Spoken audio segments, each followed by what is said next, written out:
BS Criminology 1, Sigrid Margareathe Antiola. National VIPs, President and Commander-in-Chief, Armed Forces of the Philippines. He's Rodrigo Roa Duterte. Secretary of National Defense, Honorable Delfin Gliro Lorenzana. Military VIPs, Chief of Staff, Armed Forces of the Philippines, General Andres C. Centino, Commanding General, Philippine Army, General Romeo S. Browner Jr., Armed Forces of the Philippines, Commander Aris Kong, Major General Fernando V. Felipe, Philippine Army, Group Commander 9, RCDG, Colonel Patricio S. Pales, Infantry, Philippine Army, Commission Officer 902nd CDN CDC, Major Eladio V. Lumantas, Philippine Army, President JRMSU System Dr. Daylinda R. Laput, NSTP Director Dr. Rachel J. Damiel, NSTP Unit Head Dr. Noel J. Lopesilo, Commandant ARMSU Army ROTC Unit Major Eladio V. Lumantas, Philippine Army, Assistant Commandant Second Lieutenant Nicanor B. Obnimaga, Reserve Philippine Army, Chief Clerk Corporal Roderick C. Acoimo, Infantry, Philippine Army, Tactical Officer Captain Cesar C. Bala, Reserve Philippine Army, Second Lieutenant Joe Peter M. Villaruz, Reserved Philippine Army, Senior Tactical NCO Reservist, Admin NCO, Sergeant Journal R. Lapot, Reserved Philippine Army, Tactical NCOs, Reservist, Private First Class John Ray A. Maglasang, Infantry, Philippine Army, Staff Sergeants General Rich H. Soto, Reserve Philippine Army, Sergeant Michael Ray Elvin S. Boreros, Reserved Philippine Army, Sergeant Nancy A. Aranwez, Reserved Philippine Army, Sergeant Maynard O. Comisila, Reserved Philippine Army, Private Rodel G. Pitangan, Reserved Philippine Army, Private Richie A. De La Rosa, Reserved Philippine Army, Private Charlene A. Tagapan, Reserved Philippine Army, Broadway Military Assistant, Private Adams and Sumalpong, Reserved Philippine Army, Private Lilo D. Lagradlila, Reserved Philippine Army, Private Jefferson Paglinawan, Reserved Philippine Army, Private Rico Jack J. Tawatao, Reserved Philippine Army, Private Glenn Margie Olinan, Reserved Philippine Army, Private Sahara May Imhalin, Reserved Philippine Army, Private Jezreel M. Pascualdo, Reserved Philippine Army, Private Vincent Jubilee J. Cadano, Reserved Philippine Army, Private Ree R. Dayo, Reserved Philippine Army, Private John Ray T. Baladares, Reserved Philippine Army, Private Dovin Ray E. Sakal, Reserved Philippine Army, Private John Fritz C. Cuenca, Reserved Philippine Army, Private John Paul P. Yurong, Reserved Philippine Army, Private Michael B. Andicoy, Reserved Philippine Army, Private Van Alester L. Pagasian, Reserved Philippine Army, Private Mark Jel S. Lagamon, Reserved Philippine Army, Private Glyzel Faith D. Carreño, Reserved Philippine Army, Private Glyza Claire C.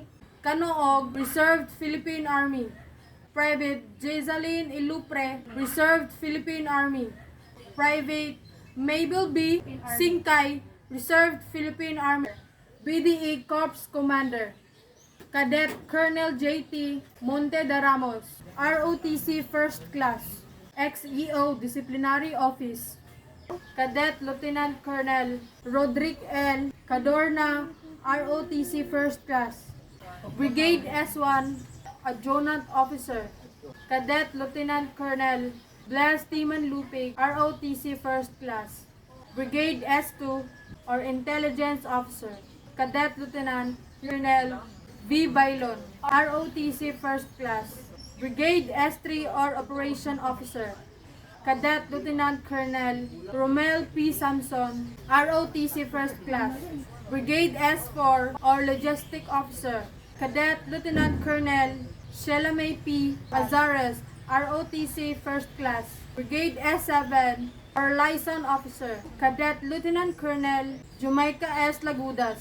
ROTC First Class, 1st Battalion Commander, Cadet Lieutenant Colonel Jomariti Osabel, ROTC First Class, 2nd Battalion Commander, Cadet Lieutenant Colonel J. Ford C. Perigura, ROTC First Class, 1st Battalion EXO or Disciplinary, Cadet Major June Mark P. Clemenia, ROTC First Class, 1st Battalion S1 or Adjutant, Cadet Major Kathleen Rose A. Apau, ROTC First Class, 1st Battalion S2 or Intelligence, Cadet Major Jericho T. Osabel, ROTC First Class, 1st Battalion S3 or Operation, Cadet Major Jason A. Hamarolen, ROTC First Class, 1st Battalion S4 or Logistic, Cadet Major Maria Alona J. B. Alfon, ROTC First Class, 1st Battalion S7 or Liaison, Cadet Major Chenli R. Silva, ROTC First Class, 2nd Battalion XO or Disciplinary, Cadet Major Brian P. Banuelos, ROTC First Class, 2nd Battalion S1 or Adjutant, Cadet Major Jubilin B. Magnao, ROTC First Class, 2nd Battalion S2 or Intelligence, Cadet Major Hazel B. Zozobrado, ROTC First Class, 2nd Battalion S3 or Operation, Cadet Major Raymark O. Lakay, ROTC First Class, 2nd Battalion S4 or Logistic, Cadet Major Mary Joy C. Maghinay, ROTC First Class, 2nd Battalion S7 or Liaison, Cadet Major Ruela Bernadette B. Quinlog, ROTC First Class, Cadet Major Mary Chris A. Lidama, ROTC First Class, Cadet Major Aaron J. Kalasang, ROTC First Class, Cadet Major Stephen J. F. Taklian, ROTC First Class, Cadet Major Jovenal T. Catilo, ROTC First Class, Cadet Major Christian G. Sordane, ROTC First Class, Cadet Major Aryan Faye N. Paglingan, ROTC First Class, Cadet Major Bobby Janela G. Cañete, ROTC First Class, Cadet Major Gino A. Carbonella, ROTC First Class, Cadet Major Kent O. Dampayla, ROTC First Class, Cadet Major Raymark S. Anyo, ROTC First Class, Cadet Major Brittany D. Agwet, ROTC First Class, Cadet Major Rekman D. Tabanag, ROTC First Class, Cadet Major Mark Jean L. Proceso, ROTC First Class, Cadet Captain Lester V.D. Icao, ROTC Second Class, Cadet Captain Richard S. Zamoras, ROTC Second Class, Cadet Captain Joseph B. Miral, ROTC Second Class, Cadet Captain Erwin T. Palomares, ROTC Second Class, Cadet Captain Aurelio S. Flores Jr., ROTC Second Class, Cadet Captain Kent Rayo F. Maghanoy, ROTC Second Class, Cadet Captain Rowen Vincent A. Sumanduran, ROTC Second Class, Cadet Captain Jefferson N. Makiling, ROTC Second Class, Cadet Captain Bless Jason H. Iting, ROTC Second Class, Cadet Captain May Angel S. Canato, ROTC Second Class, Cadet Captain Raymar B. Bemos, ROTC Second Class, Cadet Captain June Kenneth B. Deserdo, ROTC Second Class, Cadet Captain Jonathan D. Gumanad, ROTC Second Class, Cadet Captain Kevin M. Deliciano, ROTC Second Class, Cadet Captain Lindsay Kyle S. Abapor, ROTC Second Class, Cadet Captain Lovely Jane P. Maginsay, ROTC Second Class.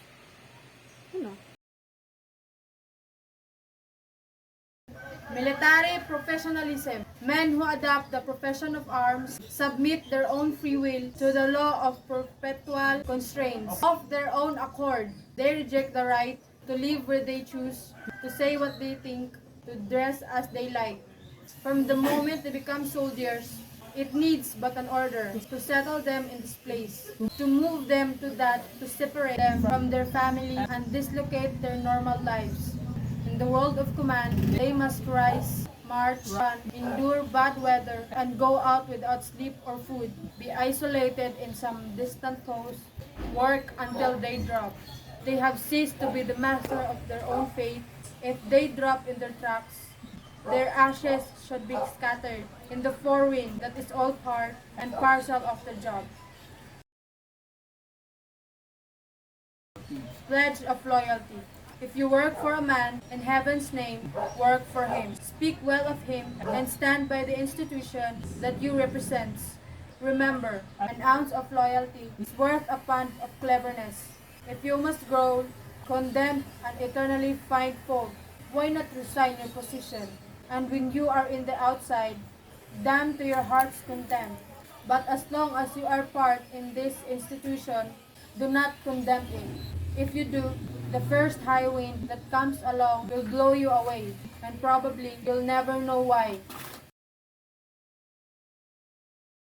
Military courtesy, an act of politeness, civility, and respect that a personnel in the military organization accord to one another. Military discipline is a state of order and obedience existing within a command. Military leadership.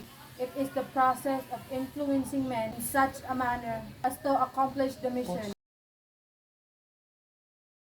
Military secrecy. What you see, what you hear, when you leave it here. Salute is the highest form of courtesy. 11 General Orders. 1. Take charge of this post and all government property in view. 2.